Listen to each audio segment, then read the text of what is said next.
Depuis plus d'1 an, le cinéma me manque. Il vous manque certainement à vous aussi. Et comme dirait Godard, au cinéma on lève la tête, à la télévision on la baisse. C'est très important que le cinéma continue à exister. Et surtout, ne pensez pas que le cinéma vous a oublié.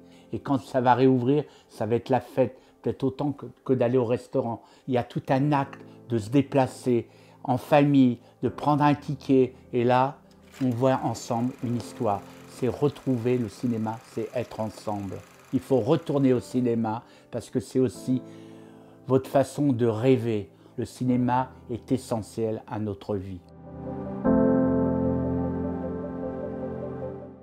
Le cinéma, c'est une industrie quasiment à l'arrêt depuis 1 an, avec évidemment la fermeture des salles et une baisse de près de 30% des investissements dans la production de films. Aller au cinéma, c'est le deuxième loisir interdit qui manque le plus aux Français.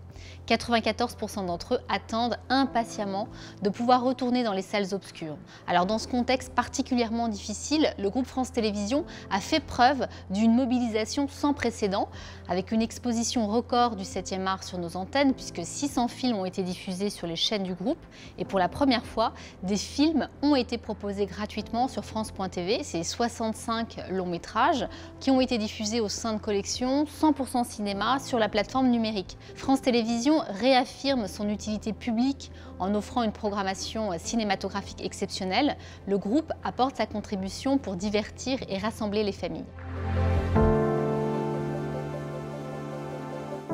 Côté régie, le cinéma est également un secteur auquel nous portons une attention toute particulière, car nous savons que nos audiences sont très affinitaires, elles fréquentent les salles, elles sont cinéphiles. Dès la parution du décret autorisant la publicité pour le cinéma à la télévision, nous avons proposé 3 gammes de dispositifs pour être en capacité de répondre à différents objectifs de communication.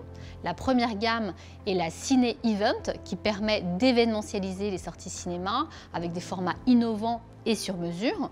Nous avons imaginé par exemple 5 rendez-vous de 50 secondes diffusés dans nos écrans publicitaires où l'on donne la parole à 5 personnes ayant travaillé sur le film.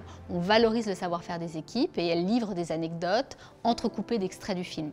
Ça permet d'avoir un accès aux coulisses de l'œuvre, de créer une connivence avec le téléspectateur. Nous proposons également l'intégration d'un bot conversationnel dans la création publicitaire qui va répondre aux questions du téléspectateur ou de l'internaute, et le téléspectateur peut retrouver du contenu additionnel, consulter les séances près de chez lui, voire même de les réserver. La deuxième gamme, c'est le Ciné Power. On sait que le succès d'un film de cinéma se joue dès les premiers jours d'exploitation. On a imaginé une prise de parole massive du samedi qui précède la sortie au jeudi suivant pour maximiser la couverture. On propose une communication au sein d'écrans publicitaires placés autour de programmes qui parlent de cinéma et de formats premium en digital.